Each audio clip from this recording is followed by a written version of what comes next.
तो कहानी की शुरुआत में हमें जी नाम करके एक लड़की को दिखाया जाता है जो चर्च में बैठ करके किसी का इंतजार कर रही थी। कुछ समय के बाद जी के पास फिन नाम करके एक इंसान आता है जो उससे कहता है जिस समय का हमने इंतजार किया है अब वो समय आ चुका है। वो लोग बार में इकट्ठा हो रहे हैं, तुम्हें जा करके उनसे डील फिक्स करनी है और अगर वो राजी ना हो तो उन्हें जान से मार देना। अब यहाँ पर सीन कट होता है और हमें इंस्पेक्टर से और जैक को दिखाया जाता है। ये दोनों पार्टनर हैं और साथ में मिल करके काम करते हैं। ये दोनों कार में बैठ करके किसी के आने का इंतजार कर रहे थे। अब कुछ समय के बाद इनकी नजर कोको नाम करके एक इंसान के ऊपर पड़ती है। दरअसल ये लोग उसी को पकड़ने के लिए यहाँ पर आए हैं। से अपनी कार से बाहर निकलता है और कोको को मार करके उसे पकड़ लेता है। ये लोग कोको से पूछते हैं कि हीरोइन कहाँ पर है, तो कोको कहता है कि मैं किसी भी हीरोइन को नहीं जानता हूँ। इतने में जो कोको था वो से के ऊपर हमला कर देता है और अपनी गन निकाल करके जैक को शूट कर देता है। अब इसके बाद कोको अपनी कार में बैठ करके यहाँ से भागने की कोशिश करता है। तभी से अपनी गन निकाल करके कोको को शूट करता है जिसकी वजह से उसकी कार पलट जाती है।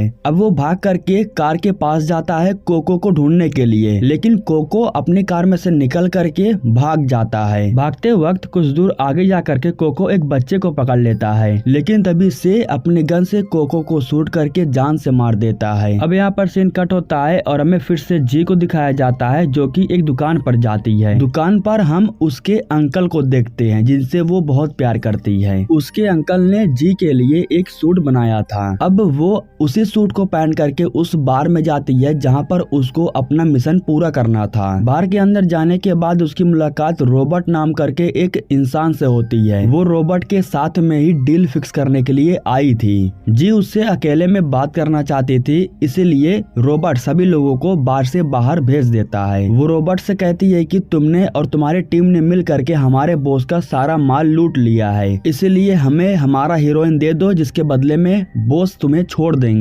लेकिन रॉबर्ट हीरोइन के बदले में पैसे मांगने लगता है। यह सुन करके जी अपने सूट में से तलवार को बाहर निकालती है और रॉबर्ट को मार देती है। यह देख करके रॉबर्ट के जो चमचे लोग थे वो जी को मारने के लिए आते हैं, लेकिन जी उन लोगों को भी मार देती है। इन लोगों के बीच में खतरनाक फाइट होती है और गोलियां भी ढेर सारी चलती है। यहाँ हम जेनिफर नाम करके एक लड़की को देखते हैं जो रॉबर्ट के साथ में ही थी। गोली चलने के दौरान वो गलती से नीचे गिर जाती है और उसके सर में चोट लग जाती है और अब चोट लगने की वजह से वो अपने आंखों की रोशनी खो चुकी थी, उसे कुछ दिखाई नहीं दे रहा था। जी उसे भी गन से शूट करके मारने वाले थे, लेकिन जब उसे मालूम चलता है कि वो देख नहीं पा रही है तो वो रुक जाती है। वो जेनिफर के ऊपर तरस खा करके उसे छोड़ देती है, उसे मारती नहीं है। इसके बाद जी दोबारा उसी चर्च में जाती है जहाँ पर फिन उससे मिलने के लिए आता है। फिन कहता है कि हमारा काम पूरा नहीं हुआ है, तुमने उस लड़की को जिंदा छोड़ दिया है जो हमारे लिए खतरा साबित हो सकती है। तब जी कहती है कि वो कुछ नहीं कर सकती है क्योंकि उसे कुछ भी दिखाई नहीं दे रहा था। उस लड़की से हमें कोई खतरा नहीं है। जिसके बाद फिन कहता है कि फिर भी तुम्हें जा करके उस लड़की को जान से मारना होगा। बार के अंदर जो गोलीबारी हुई थी उसकी खबर अब पुलिस के पास आ गई थी। कोको के हेडफोन में वही गाना बज रहा था जो जेनिफर बार के अंदर गा रही थी। इसी वजह से को शक होता है कि शायद जेनिफर और कोको के बीच में कोई रिलेशन होगा, क्योंकि कोको ने जेनिफर के पास मैसेज भी किया था। से को जब ये सब कुछ जानकारी मिलती है तब वो जेनिफर के पास जा करके उससे पूछताछ करना चाहता था, लेकिन उससे पहले हमें जी को दिखाया जाता है जो कि अपना एक फेक आईडी बना रही थी। ब्रिटिश एम्बेसी का फेक आईडी बनाने के बाद वो सीधा जेनिफर से मिलने के लिए हॉस्पिटल में जाती है। अंदर जाने के बाद वो जेनिफर को देखती है जो कि आराम कर रही थी। जेनिफर को दिखाई नहीं दे रहा था, जिसका फायदा उठा करके जी उसके बोतल में जहर की दवाई मिलाने लगती है। दवाई को मिला करके जब वो जाने लगती है तब जेनिफर जी से कहती है मैंने अपनी माँ से बहुत दिनों से बात नहीं किया है, क्या तुम मेरे माँ के पास कॉल कर सकती हो?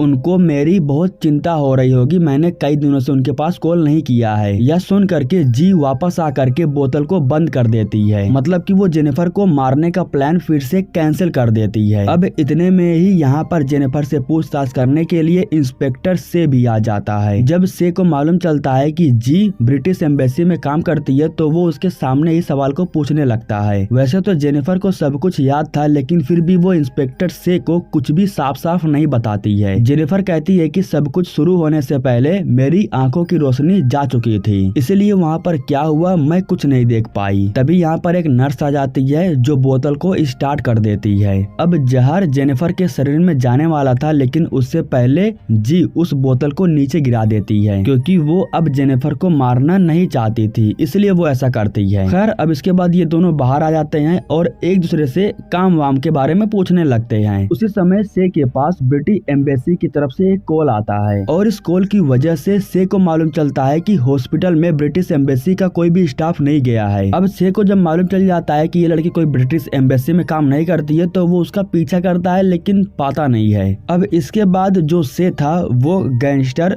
क्लाउस के घर पर जाता है। वो गैंगस्टर वाला काम तो करता है, लेकिन बहुत ही कम ही लोग जानते हैं। हाल ही में जब वो अपने प्लेन से पेरिस आया तो उसने अपने प्लेन में कुछ माल रखा था। प्लेन जैसे ही लैंड हुआ तो वहाँ पर कुछ लोग अपनी कार से आए और उनके माल को लूट करके यहाँ से चले गए। और ये लोग कोई और नहीं बल्कि रॉबर्ट और उसकी टीम थी, जो यहाँ पर हीरोइन को लूटने के लिए आए थे। क्लाउस को पता है उसकी हीरोइन कोई और लूट करके लेके जा चुका है, लेकिन वो इसके बारे में पुलिस वालों को बताना नहीं चाहता है। हालांकि इंस्पेक्टर से को पता है कि प्लेन में कुछ माल रखा हुआ था जो कि लूट चुका है, लेकिन प्लेन में माल क्या था ये इंस्पेक्टर को नहीं पता है। इधर जी जब दोबारा आकर के फिन से मिलती है तब फिन उससे कहता है कि तुमने जेनिफर को मारने का दूसरा भी मौका खो दिया है। तुम उसे बार बार बचाने की कोशिश कर रही हो जिससे हम फंस सकते हैं। अगर तुम उसे नहीं मार सकती हो तो मुझे बताओ, मैं ये काम किसी और से करवा दूंगा। लेकिन जी जेनिफर को बचाना चाहती थी। जब जी को मालूम चलता है कि फिन ने अपने आदमियों को जेनिफर के पास भेजा है उसे मारने के लिए, तो उसके आदमियों के पहुँचने से पहले जी जेनिफर के पास आकर के पहुँच जाती है। एक वर्कर की तरह वो अंदर जाती है और जेनिफर से बात करती है। वो जेनिफर को बताती है कि देखो यहाँ पर कुछ लोग तुम्हें जान से मारने के लिए आने वाले हैं, इसलिए अगर जिंदा रहना चाहती हो तो जैसा मैं कहती हूँ वैसा ठीक करो। अब जेनिफर जी की बातों को मानने लगती है और उसके साथ जाने के लिए तैयार हो जाती है। जब वो जेनिफर को लेकर के चली जाती है तो उसी समय यहाँ पर फिन के आदमी आ जाते हैं जो बाकियों को गन से शूट करके मारने लगते हैं। मौके पर यहाँ पर हम से को भी देखते हैं जो अपने पार्टनर जैक से मिलने के लिए आया हुआ था, और अब यहाँ पर से भी फिन के आदमियों को रोकने लगता है। इधर हम जी को देखते हैं जो जेनिफर को लेकर के एक लेबोरेटरी में आ जाती है, और यहाँ पर वो जेनिफर को लेकर के तब तक रुकती है जब तक सारा मामला शांत नहीं हो जाता। मामला शांत हो जाने के बाद वो धीरे से जेनिफर को लेकर के अपने घर आ जाती है। वो जेनिफर को बताती है कि ये मेरा खुद का घर है, तुम यहाँ पर आराम से सुरक्षित रह सकती हो। लेकिन एक दिन जो जी थी वो जेनिफर से पूछती है कि आखिर तुम कोको के बारे में क्या जानती हो, लेकिन फिर जेनिफर कहती है कि मुझे कोको के बारे में नहीं पता है। तब जी गुस्सा हो जाती है और कहती है कि अगर तुम्हें कोको के बारे में पता नहीं होता तो वो लोग तुम्हें जान से नहीं मारते। जेनिफर के पास कोई ऑप्शन नहीं बचा हुआ था, इसलिए वो जी को सब कुछ बताने के लिए तैयार हो जाती है। जेनिफर बताती है कि जब रॉबर्ट की टीम ने हीरोइन को लूटा उस वक्त मैं एक कार में बैठ करके उन लोगों के ऊपर नजर रख रही थी। जब वो लोग माल को छोड़ करके यहाँ से चले गए थे तब मैंने दरवाजे को खोल करके कोको को अंदर बुलाया, और इस तरीके से मैं और कोको मिल करके उनके सारे हीरोइन को चुरा लिया। हमने उन सारे माल को ले जा करके पेरिस के एक लॉकर में रख दिया है। जी उस लॉकर के बारे में पूछने लगती है तो जेनिफर कहती है कि मुझे अच्छे से याद नहीं है क्योंकि रात का समय था। खैर अब एक बार फिर से फिन चर्च में जी से मिलने के लिए आता है, और जब फिन को मालूम चलता है कि जी ने जेनिफर को जान से मार दिया है तो फिन काफी खुश हो जाता है, और फिर वो जी से कहता है कि मुझे पता था तुम मुझे धोखा नहीं दोगी। लेकिन फिन को अभी भी नहीं पता है कि जी उसे पागल बना रही है, उसने जेनिफर को अभी भी नहीं मारा है। फिन के चले जाने के बाद वो जेनिफर से जाकर के बात करती है और उसे बताती है कि जब तक इन लोगों को इनका माल नहीं मिल जाता तब तक ये लोग तुम्हें जान से मारने के लिए ढूंढते रहेंगे। वैसे तो मैंने उसे झूठ बोल दिया है, लेकिन जल्द ही उसे पता चल जाएगा। अब इसके बाद हमें से को दिखाया जाता है जो कि ऑफिस में बैठ करके अपने बॉस की डांट सुन रहा था, क्योंकि से अभी भी पता नहीं कर पाया था कि हॉस्पिटल में जो लोग आए थे वो कौन थे।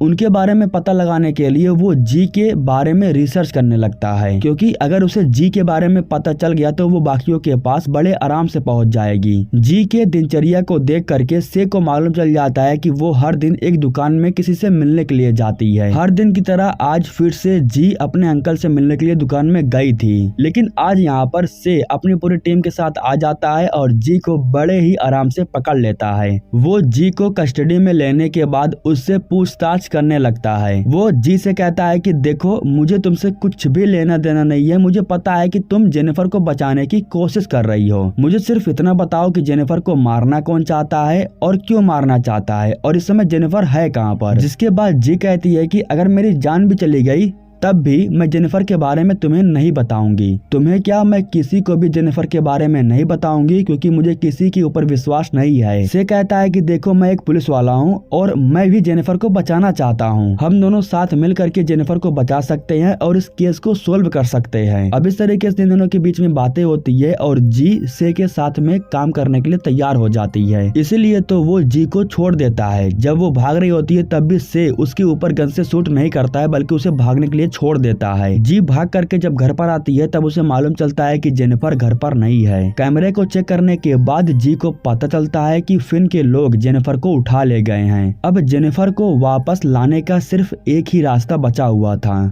जब जी अपने अंकल के दुकान पर जाती है तब उसके अंकल उसे बताते हैं कि दुकान पर कुछ लोग आए थे। उन्होंने तुम्हारा ये फोटो दिखाया और एक नंबर दिया और इस नंबर पर कॉल भी करने के लिए कहा। खैर, फिन से बात करने के लिए जी उसके पास जाती है और जेनिफर के बारे में पूछती है। अगर तुम जेनिफर को बचाना चाहती हो तो मैं जो कहता हूँ तुम्हें वो काम पूरा करना होगा। इतना कहने के बाद फिन उसे एक तस्वीर दिखाता है और कहता है कि तुम्हें इसे जान से मारना होगा, और वो कोई और नहीं बल्कि से को जान से मारने की बात कर रहा था, क्योंकि से भी हाथ धो करके फिन के पीछे पड़ा हुआ था। यहाँ पर जेनिफर से बात करने के बाद जी को यकीन हो जाता है कि वो सही सलामत है, और इसके बाद वो अपने मिशन को पूरा करने के लिए चली जाती है, यानी कि से को मारने के लिए। फिन ने जो लोकेशन बताया था से वहीं पर आकर के खड़ा होता है, और कुछ समय के बाद हमें मालूम चलता है कि से अपने पार्टनर जैक से मिलने के लिए यहाँ पर आया है। और जी जब यहाँ पर जैक को देखती है तब उसे मालूम चल जाता है कि जैक से को धोखा दे रहा है, मतलब कि जो जैक है वो भी फिन के साथ में मिला हुआ है। इसलिए वो से को नहीं बल्कि जैक को गन से शूट कर देती है। ठीक उसी समय वो से के पास कॉल करती है और से को बताती है कि तुम्हारा जो पार्टनर है वो फिन के साथ में मिला हुआ है, मतलब कि वो एक गद्दार है, वो तुम्हें काफी समय से धोखा दे रहा है, तुम्हें मारने के लिए मुझे यहाँ पर भेजा गया था। अब जैक को शूट करने के बाद ये लोग जैक को अपनी कार में ही रखते हैं, क्योंकि ये लोग जैक के जरिए उस जगह के बारे में पता लगाना चाहते थे जहाँ पर इस समय सारे हीरोइन को रखा गया है। जैक को अपनी जान बचानी थी, इसलिए वो इन लोगों को उस लोकेशन के बारे में बता देता है। उस लोकेशन पर जाने के बाद इन लोगों को वहाँ पर एक वैन दिखाई देता है जिसके अंदर सारा माल रखा हुआ था।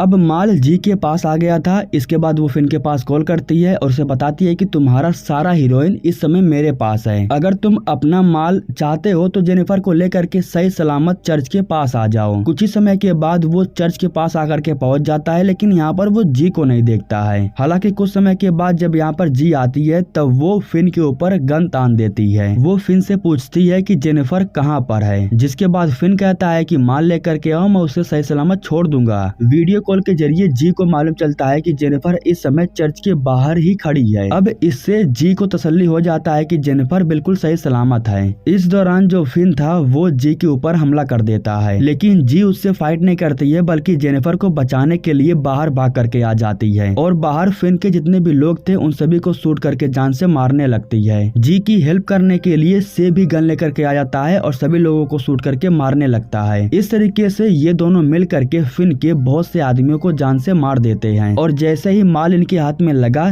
तभी से एक बटन को दबाता है जिसकी वजह से एक धमाका होता है, और उसी धमाके की वजह से जितना माल था सब कुछ तबाह हो जाता है। इधर जी जब फिन के आदमियों से फाइट कर रहे थी तो उसी समय यहाँ पर फिन आ जाता है जो जी के ऊपर गन तान देता है। यहाँ पर से भी जी की हेल्प नहीं कर पाता है क्योंकि से भी जख्मी हालत में पड़ा हुआ था, लेकिन वो इतना करता है कि जी के पास एक गन फेंक देता है और उसी गन को उठाने के बाद वो फिन को शूट कर देती है। जब ये गोली चली तो इसका असर जेनिफर के ऊपर पड़ता है। इस वजह से आंखों की रोशनी जो जेनिफर ने खो दिया था वो वापस आ जाता है। मूवी के लास्ट में जेनिफर जा करके अपनी माँ से मिलती है और इस सीन को देख करके जी भी काफी इमोशनल हो जाती है। इसी के साथ दोस्तों ये कहानी यहीं पर खत्म हो जाती है।